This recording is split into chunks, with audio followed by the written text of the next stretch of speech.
My name is Alexander Crawford, and the theme for tonight is boundlessness, borderless, boundaryless, borders. Borders are everywhere, of course, and that's fitting because I'm kind of a borderless kind of guy. I have 2 passports, I'm trilingual, I've lived in 6 countries, and I work for an organization that every year gathers hundreds of people that come from 60, 70, sometimes 75 different nations. But I'm not going to talk about those kinds of boundaries tonight, not those kinds of borders. They're important, of course. We meet them every day, coming here, for those of you who come from abroad, when we go to other countries. And dealing with them is a central task for many of our leaders. They have to deal with issues of sovereignty and global governance and multilateral cooperation and bilateral agreements. All of that is part of this world of boundaries and borders. No, I want to talk about another kind of border, the border between disciplines, between perspectives, between ways of looking at the world, between realities, between different parts of the whole as in the entire whole. Because our world may be full of borders, but our thinking is also full of borders. And just as we try to live with and sometimes erase the borders between countries, we also need to address the borders between our ways of thinking. So let's look at this whole. Let's do something that a Nobel Prize-winning physicist and one of the founders of the Santa Fe Institute in New Mexico in the US that works with systems thinking calls a crude look at the whole. So that's what I want to do. I want to take you on a little trip around this whole. And as you know, trips, they can have themes. They usually have themes. You can go on a trip about archaeology, or about good food, or about beautiful gardens, or about a writer or a poet. I'm not going to choose that kind of a theme. I'm going to choose as a theme the TLA, the 3-letter abbreviation. 3-letter abbreviations are everywhere. You'll no doubt after this evening see them even more than you see them up until now. TLAs are everywhere, so I think they're a good guide for this little trip. I've chosen a few abbreviations, a few of these 3-letter abbreviations. I thought it was suitable because this is, after all, a TED talk, T-E-D, so that's your first abbreviation. Because there are a number of TLAs, of abbreviations, that are in trouble or that need rethinking. They need to be rethought, reworked, redesigned. So off we go. Let's see if this works and if you see anything. Oh, that's me. Da-da-da-da. There comes the first one. For those of you over there, you may not see it. For those of you who are economists, you recognize this. This is the GDP, the gross domestic product, the value expressed in money of all of the goods and services produced inside a country or a region or a continent during a defined period of time. The GDP is loved by economists and economic policymakers. It was developed about 80 years ago in the US, and it's been a fantastic tool to develop things like boring things, but very important things like national accounts and economic statistics, those things that can help policymakers make the right decisions. The interesting thing was that the founder, the creator of the GDP, Simon Kuznets, from the very beginning warned, don't overuse this. So GDP, with GDP comes GDP growth. We can measure growth, and economic growth, of course, as we all know, has been a very good thing. It's eradicated poverty, it's brought welfare, well-being, it's enabled investments in technology and infrastructure, in schools and education, etc. Economic growth, of course, as we also know, has not been entirely positive because the last 100 years have brought other problems. I'll come to those in a moment. The problem with GDP, and the reason the three-letter abbreviation needs to be rethought, is that it's not really measuring the right things. Bobby Kennedy, about 50 years ago, expressed this really quite beautifully when he said, GDP, it does not include the health of our children, the quality of their education, or the joy of their play. It does not include the beauty of our poetry, or the strengths of our marriages, the intelligence of our public debate, or the integrity of our officers. In short, it measures everything except that which makes life worthwhile.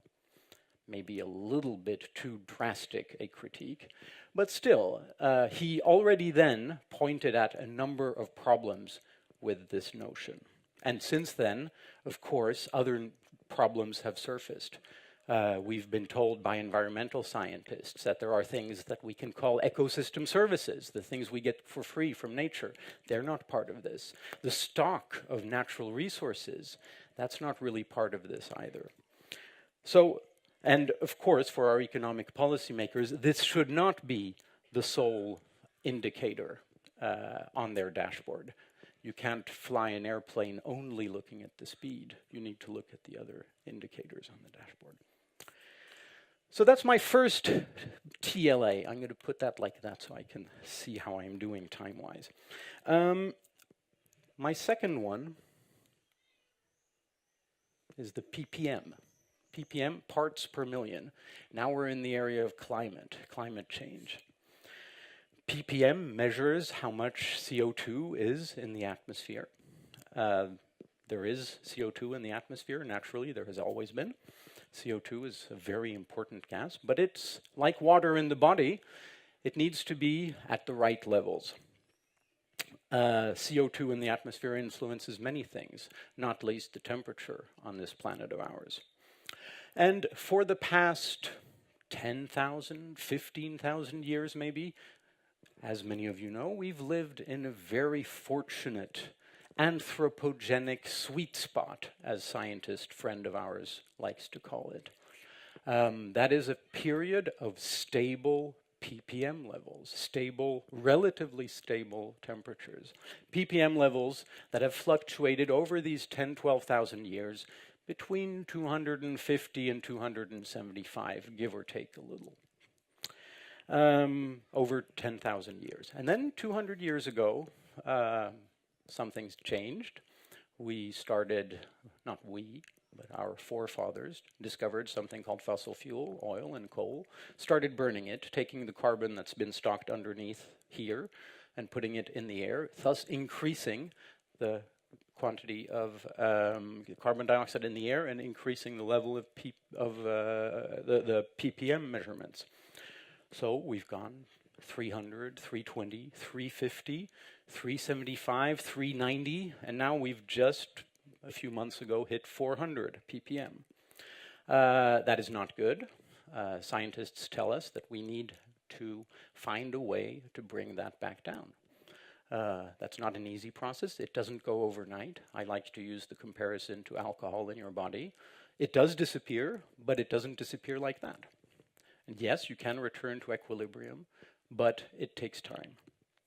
Of course, PPM levels, high PPM levels, bring other problems. Ocean acidification, that has nothing to do with global warming and warming temperatures.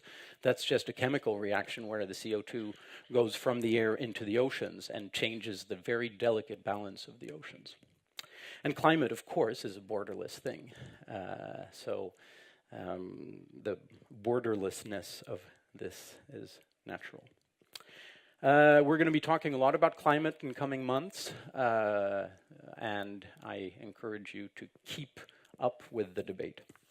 I move swiftly to the next TLA, and that's another domain. That's the digital domain, another borderless part of the whole, the world of the internet. WWW, World Wide Web. A few months ago, I was in Geneva at CERN, which is the physics lab outside Geneva. And in their museum are two really funny objects. One is a piece of paper, and that is the paper that Tim Berners-Lee wrote to his supervisor describing his ideas around the web. The supervisor had looked at it and sent it back to Tim Berners-Lee, and he'd written by hand on the top, vague but interesting, ... And that encouraged Tim Berners-Lee to continue and develop the first web server, which is still in the museum. It's a black box. It's a Next computer from 1989, 1990, only 25 years ago. Today, of course, what is it, 2.5 billion web users, maybe 15, 18, 20 billion devices that are connected. Some people are predicting 50 billion devices connected in 2020.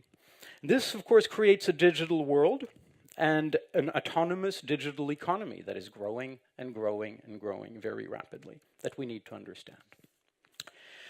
I moved swiftly to the next combination. Now, these aren't letters, these are numbers. This is the 9 to 5. This is the world of work, the world of the job. And that's changing very, very rapidly. How many of you here are, let's say, regular employees? It's, I'd say, a little more than half. So half of you are not 9 to 5ers. And that is a very important social change in our part of the world. Because the old employment model, where you work from 9 to 5, from the day you leave school to the day you retire, that is changing very rapidly. And of course, there are many trends affecting the world of work, and the world of work needs to be followed very carefully. We have 5.5 million unemployed in Europe. And the world of work is being transformed by globalization, by robotization, outsourcing, and robo-sourcing. Now, let's move over and look at the system from another angle. Let's divide it up slightly differently, and we'll look at it from the perspective of the world of business and its interactions with wider society. The 3 letters that talk about how business interacts with society are, of course, the letters CSR. Corporate social responsibility and the corporations. And remember, the corporations are probably, arguably, I would argue, the greatest institutional innovation of the 20th century. The limited company and all that it has brought with it. But what is their wider role in society? The shareholders, stakeholders, shared values, etc. Self-interest is not enough, and I personally think that it's time for a big CSR audit. CSR as a movement has been around for 10 years, maybe 15 years. It's time to look at it and say, has it worked? Is it delivering what it's supposed to deliver? On the one hand, yes, some numbers are going in the right way. On the other hand, we have 400 ppm, we have tragedies in Bangladesh, and etc. And of course, high unemployment in our part of the world. We'll stay in the corporate world and move over to another 3-letter combination, the MBA, the sacrosanct MBA, that is the stamp in the passport for a successful career in business. And there are few business leaders or corporate executives, bankers or management consultants that don't have this. That is, it has served those of you with an MBA probably quite well. I don't have one, so I'm not affected. I haven't felt the success of just those letters. But the question is, has it served society? And I would say on balance, no, because there's still far too little knowledge among our business executives about natural sciences, human relations, leadership, the human psyche, humanities. There's no poetry, no systems thinking. Again, no sustainability science. Every year, 100,000, 125,000, 150,000 MBAs keep coming out and taking the reins of the large corporate structures. Are they guiding them in the right direction? I don't think so. We stay in the world of education with another combination, the combination of the PhD, and that is the world of science. Is all well there? Nope. Because the PhD is forcing us into compartments. It's forcing us into thinking about how to cut things up into small parts and looking at those parts one by one. That is very good, but there's an important thing lacking there, and that is how those parts hang together. This is the essence of systems thinking. Science, of course, is pushing and pushing the boundaries of knowledge. Maybe there aren't actually any boundaries of knowledge, just like there are no boundaries of human creativity. But science is not really organized well enough. It's specialized, it's compartmentalized. There's so many specialties and so few working in cross-boundary, cross-border ways. We leave the world of universities, and for my final 3 abbreviations, I look at the world from a slightly different angle, and I look at the present by looking at 3 important parts of the world, where, again, there are 3 3-letter abbreviations, 3 TLAs in need of redefinitions. We begin in the East, over that way in China, and the key abbreviation for those of you who read and want to learn about China is, of course, the CPC, the Chinese Communist Party, the Communist Party of China, an enormous machine, 80 million members. Every 5 years for the party congress, 2,500 people gather in the Great Hall of the People in Beijing. It is ubiquitous, it's everywhere. It's like an octopus with tentacles into every part of Chinese society, into the army, the PLA, there's another 3-letter abbreviation. It's got a powerful grasp over the, especially over the economy and the media and politics and society. And at its top, we have 7 men in dark suits and black hair. Many of them are engineers, and as engineers, they think that the world can be governed with buttons and dials. I'm exaggerating a bit, but the development of a modernizing China is not really fitting that mold and that way of thinking. So what will happen with the CPC is a key uncertainty for the future of China. The next to last TLA is our part of the world, Europe, EMU. Just today, Portugal is going through a very delicate period of political upheaval. And a lot of it has to do with the problems of the Eurozone. The EU, 28 members, 17 of them are members of the Eurozone, have the euro. It's not really a natural currency zone. It's got monetary policy, but no common fiscal policy, and very little in the way of common economic policy. So Greece, Portugal, Spain are showing that the European project is having a hard time coping with this step in its journey. And finally, because it's the 4th of July, and because one of my passports is American, we end with the US. And it's... Yeah? Yeah? En avslutande mening kanske? Yeah. And that's been the engine of growth, and it's having its problems as well. It's coping with institutional collapse in many areas, with big challenges in government, in Congress, in media, in banks. So this was a rapid round the world and crude look at the whole of these 10 3-letter abbreviations. 4th of July is Independence Day. A dear friend of mine, a poet, also calls it Interdependence Day. And Interdependence Day might be the most important idea worth spreading. Thank you very much. Oh.